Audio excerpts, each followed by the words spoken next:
ऐसा लगता है कि बीजेपी की लंका लग चुकी है और बीजेपी की लंका लगाने वाला कोई बाहर से नहीं है बल्कि बीजेपी के अपने लोग हैं। इतनी जबरदस्त तरीके से बीजेपी का विरोध हो रहा है, जबरदस्त तरीके से बीजेपी के अंदर बगावत हो रही है, लेकिन मीडिया आपको ये खबरें नहीं दिखा रहा है। मीडिया आपको घुमा करके रखे हुए है इजराइल के अंदर और फिलिस्तीन के अंदर और हमास के अंदर। हमास में क्या चल रहा है, इजराइल में क्या हो रहा है, इसी में आपको मीडिया उलझा करके रखा हुआ है। आपको यह नहीं बताया जा रहा कि यहां पर मध्य प्रदेश में कैसे कैसे रॉकेट चल रहे हैं। जो बीजेपी ने रॉकेट छोड़े थे कांग्रेस की तरफ, लेकिन वो बैकफायर कर रहे हैं और कांग्रेस के बजाय बीजेपी के ऊपर वो रॉकेट आन पड़े हैं। अब ऐसे में कौन मामा जी को बचाएगा और कौन मोदी को बचाएगा? आखिरकार नरेंद्र मोदी जी और शिवराज सिंह चौहान इन रॉकेटों से कैसे बच पाएंगे? जो बैकफायर कर रहे हैं, मिसफायर कर गए हैं, जो उनसे कैसे बचाएंगे? और ये सोशल मीडिया का दौर है, आपको मीडिया घुमाता रहेगा। हमास के अंदर, इजराइल के अंदर वहीं से ग्राउंड रिपोर्टिंग हो रही है साहब, बड़ी धुरंधर तरीके से ग्राउंड रिपोर्टिंग हो रही। और आगे चल करके मैं आपको दिखाऊंगा एक हंसने लायक जो है वो किस तरह से यहूदियों को अब यादव बताया जा रहा है, आगे वो भी देखिएगा। लेकिन आप ये देखिए किस तरह से कल शाम को मैंने आपको ये खबर दिखाई थी, जब बीजेपी के नरेंद्र मोदी के मंत्री, केंद्रीय मंत्री भूपेंद्र यादव और मध्य प्रदेश के चुनाव प्रभारी, उनके सामने ही धक्का मुक्की हो गई, गाली गलौच हो गया और उनके गनमैन को गिरा करके पीटने की पूरी कोशिश हुई। अब एक और तस्वीर आ गई है छिंदवाड़ा से, और छिंदवाड़ा में मोदी के दूसरे सांसद प्रहलाद पटेल के खुलेआम लोग इकट्ठा होकर के मुर्दाबाद के नारे लगा रहे हैं। सुनाता हूं मैं आपको, लेकिन उससे पहले एक ट्वीट देखिए, कांग्रेस ने ट्वीट किया है। कांग्रेस ने लिखा है कि बीजेपी की पराजय के रुझान आने लगे हैं। जबलपुर में नाराज बीजेपी कार्यकर्ताओं ने प्रदेश प्रभारी व केंद्रीय मंत्री भूपेंद्र यादव से धक्का मुक्की की। गनमैन रिवॉल्वर निकालना चाह रहा था, पर जनता के गुस्से से घबराए हुए शिवराज जी अपने नेताओं को बुलेट प्रूफ कार में घुमाइए, वरना जनता पलटवार को तैयार है। अब जनता का पलटवार किस पर होगा, ये 3 तारीख को पता चल जाएगा। धीरे धीरे जो रुझान आ रहे हैं वो आप देख रहे हैं, आपके सामने है। लेकिन भाजपा के नेताओं के जो रॉकेट हैं वो मिसफायर हो गए, ये जरूर यहां पर दिख रहा है। अब सुनिए किस तरह से छिंदवाड़ा में विरोध हो रहा है और भूपेंद्र यादव को किस तरह से जो है यहां पर लताड़ा धताड़ा और क्या क्या किया जा रहा है, खुद देख लीजिए। दोनों तस्वीर में आपको दिखाता हूं।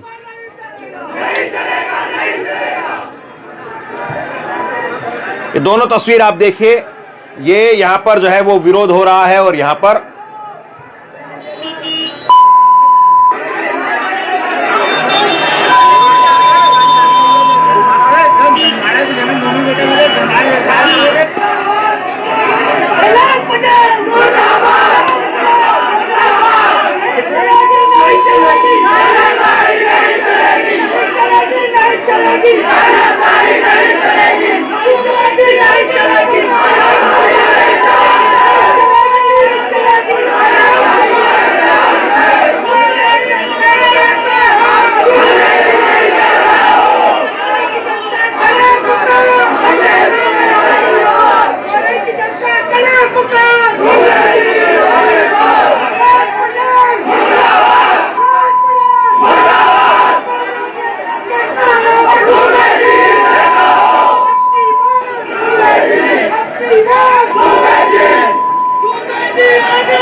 भाजपा के नेताओं के खिलाफ बगावत की आंधी चल रही है और बगावत की आंधी बीजेपी को उखाड़ फेंके और बीजेपी की लंका लगा दे तो आश्चर्य मत करना, हैरान मत होना, क्योंकि रुझान वाकई बहुत खतरनाक तरीके से आ रहे हैं। कांग्रेस का भी विरोध हो रहा है, लेकिन कांग्रेस का 10 में से 1 जगह पर विरोध है और बीजेपी का 10 में से 5 जगह पर विरोध है। 10 में से 1 जगह, 2 जगह, 4 जगह विरोध हो तो संभाल सकता है व्यक्ति, लेकिन 10 में से अगर 5 जगह, 6 जगह विरोध हो जाएगा तो कैसे संभाला जाएगा।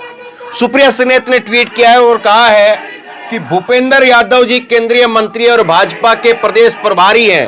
राज्य में कार्यकर्ताओं के परस्पर प्रेम को देख उनकी भी आंखें भर आई होंगी। भाजपा की अंदरूनी खींचतान पर चरण चुंबक भले ही चुप रहे, लेकिन 5 राज्यों में डूबने से नहीं बचा सकते हैं। तो चरण चुंबक कौन है यह आप जानते होंगे, लेकिन किस तरह से पलटवार किया जा रहा है यह मैं आपको दिखाता हूं। कुछ और ट्वीट देखिए। रागिनी नायक ने ट्वीट किया है और रागिनी नायक ट्वीट करके लिखती है कि इब्बतदा ये चुनाव है, रोता है क्या, आज तो बंदूक निकली है, कपड़े फटे हैं, केंद्रीय मंत्री पिटते पिटते बचे हैं, भाजपाइयों आगे आगे देखो होता है क्या।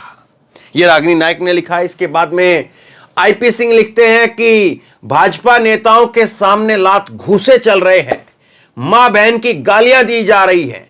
बीजेपी दावा करती रही कि पार्टी विद डिफरेंस, संस्कृति और संस्कार आए दिन देखने को मिल रहा है। बीजेपी महिला मोर्चा का आपस में जूतम पैजार 2 दिन पहले सबने देखा है। देशवासियों को भगवान बचाए ऐसी पार्टी से।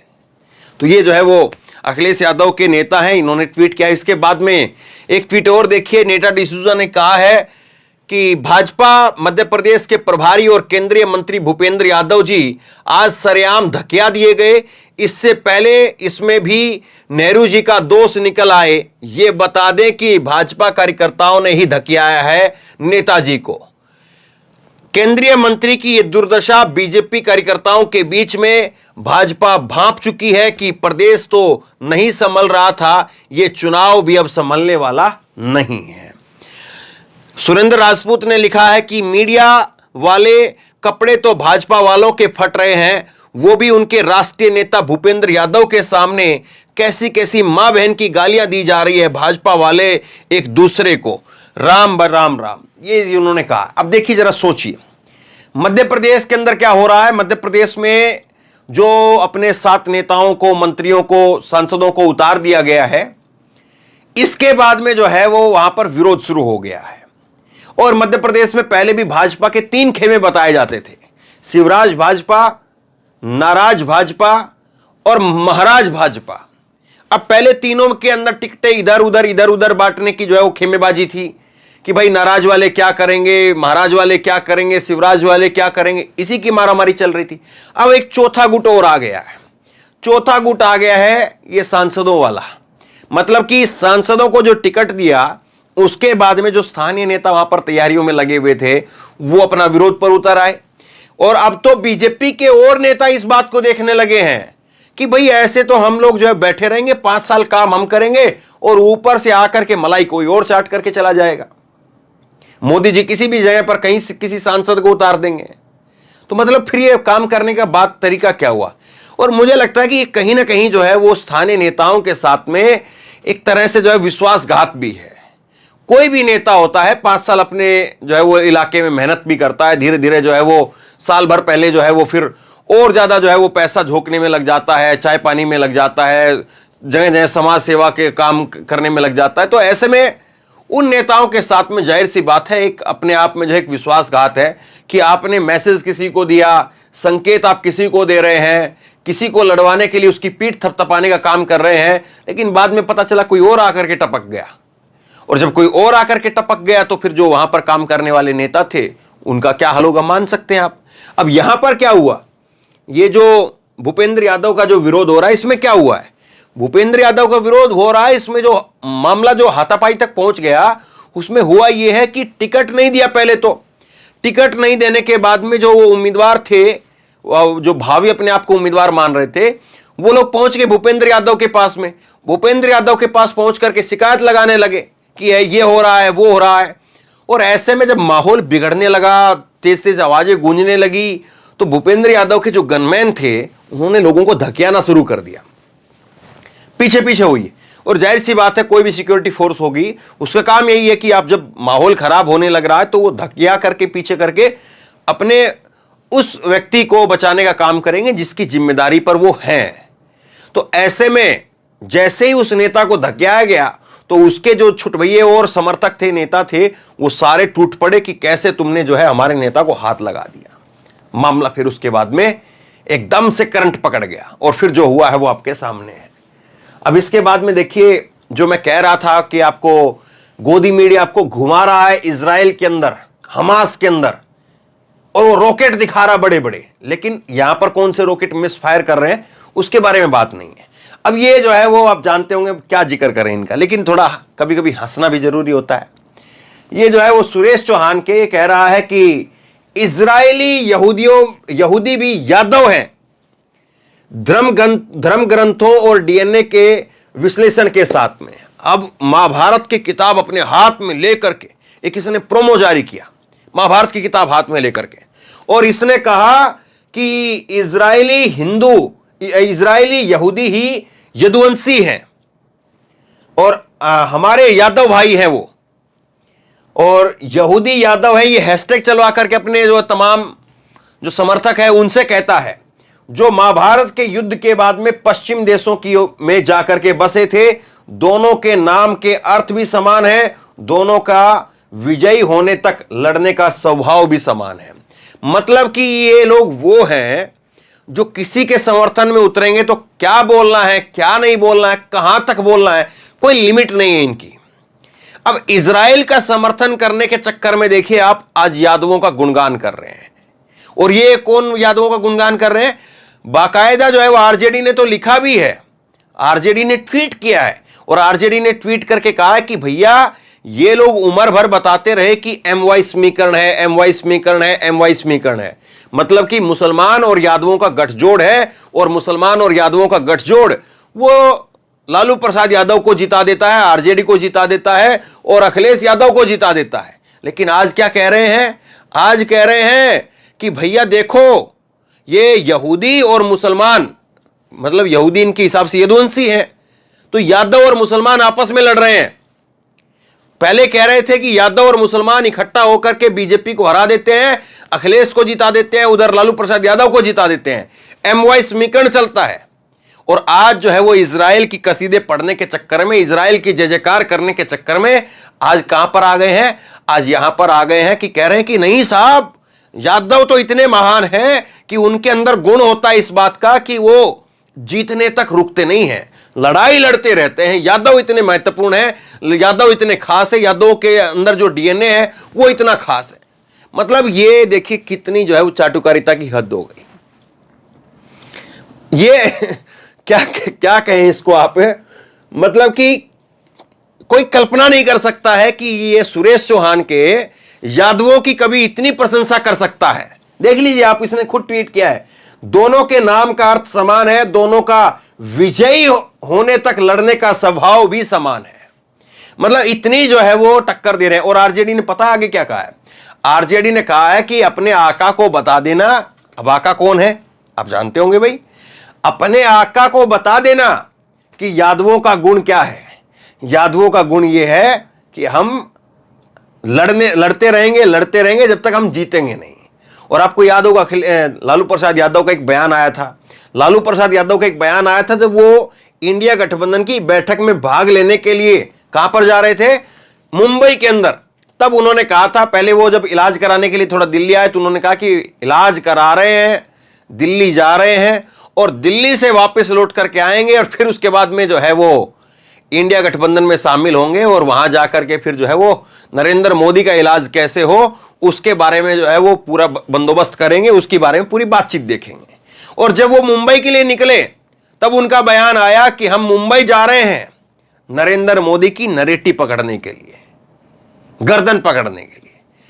तो मतलब कि उस वक्त में जो है वो यादवों को क्या क्या कहा गया, फला के ये, फला वो, फला ये, और आज यादवों को क्या क्या गुणगान हो रहा है। तो साहब मतलब ये है कुल मिलाकर के कि बीजेपी को डिफेंड करने के लिए, बीजेपी के अंदर जो सिर फुटोवल हो रहा है उसको दबाने के लिए कहीं तक भी, किसी हद तक भी जाना पड़े तो मंजूर है। टीवी पर अगर जो है वो रामायण महाभारत भी चलानी पड़ जाए तो वो भी दिखानी मंजूर है, लेकिन जहां पर युद्ध हो रहा है कर्नाटक के, ये मध्य प्रदेश के अंदर, उसका जिक्र नहीं है। मध्य प्रदेश में कैसे जो है वो क्या हालत हो रही है उसका जिक्र नहीं है। और जरा सोच लीजिए इस बात को, अगर इसी तरह से जो ये फुटोवल, सिर फुटोवल जो दिखाई दे रहा है, अगर ये दिग्विजय सिंह और कमलनाथ के समर्थकों के बीच में हो जाता तो फिर क्या लिखा जाता? दिग्गी राजा और कमलनाथ के समर्थक आपस में लड़ गए, गुंडई पर उतर गए, इस तरह की बातें लिखी जाती। लेकिन अब कोई नहीं लिख रहा है, कोई नहीं बता पा रहा है कि चुनाव प्रभारी तक सुरक्षित नहीं है। मामा जी के समर्थक क्या कर रहे हैं, मोदी जी के समर्थक क्या कर रहे हैं, और वहां पर जनता, जो स्थानीय जनता है वो क्या कर रही है। तो तस्वीरें आपके सामने हैं। और किस तरह से जो है वो अभी अखिलेश यादव का जब बयान आया तो अखिलेश यादव के बयान और कांग्रेस को कैसे कैसे जो है दिखाया गया।